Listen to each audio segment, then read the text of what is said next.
বিশ্বকাপে সেমিতে যেতে আফগানদের সামনে সমীকরণ একটাই, যে কোনো মূল্যে ম্যাচ জিততে হবে তাদের। এমন যখন পরিস্থিতি, তখন বাংলাদেশকে হারাতে মাঠে ছলচাতুরির সুযোগ নিয়েছে আফগান ক্রিকেটার গুলবাদিন নাইব, আর সেটা করেছেন তিনি কোচ জোনাথন ট্রটের নির্দেশে। তাদের দুজনের এমন কাণ্ডই নিয়েই এখন হচ্ছে ব্যাপক সমালোচনা। এই ঘটনার ভিডিও সামাজিক যোগাযোগ মাধ্যমে রীতিমতো ভাইরাল, দাবি উঠেছে শাস্তিরও। ম্যাচে তখন 11 ওভারের খেলা চলছে, সেমিতে যেতে অল্প কিছু রানের প্রয়োজন বাংলাদেশের।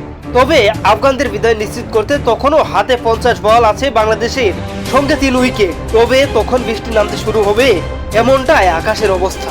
হালকা বৃষ্টিও হচ্ছে মাঠে, আর এই অবস্থায় ডিএলএস পদ্ধতিতে বাংলাদেশ পিছিয়ে 2 রানে।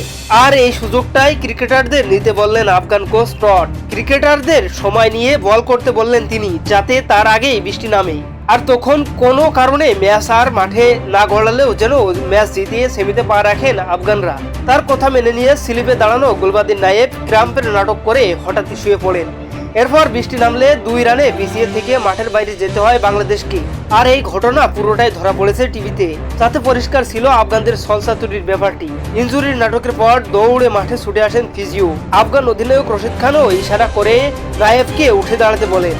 মাঠে হাসতে থাকেন ফজল হক ফারুকি এবং মোহাম্মদ নবীরা। তখন বৃষ্টি বাড়ায়, আবারও থেমে যায় খেলা। মাঠ ছাড়ার সময় হাসতে হাসতে খড়ানোর ভঙ্গি করেন লিটন দাসও। ধারাভাষ্যকাররাও হাসতে থাকেন অবলীলায়। তবে আফগানদের এমন ছলচাতুরি জন্ম দিয়েছে ব্যাপক সমালোচনার। সামাজিক যোগাযোগ মাধ্যমে আফগানদের সমালোচনাও করেছেন অনেকে। ভারতের তারকা স্পিনার রবিচন্দ্র আশ্বিনও সোশ্যাল মিডিয়ায় আফগানদের এই ঘটনার লাল কার্ড দেখিয়ে বসেছেন গুলবাদিনকে। আফগানিস্তানের ম্যাচ জেতার পর গুলবাদিনের একটি ছবি পোস্ট করে ক্যাপশনে অশ্বিন লিখেছেন, red card for Gulbadin Naib. ISP news sports desk, Al Jaber.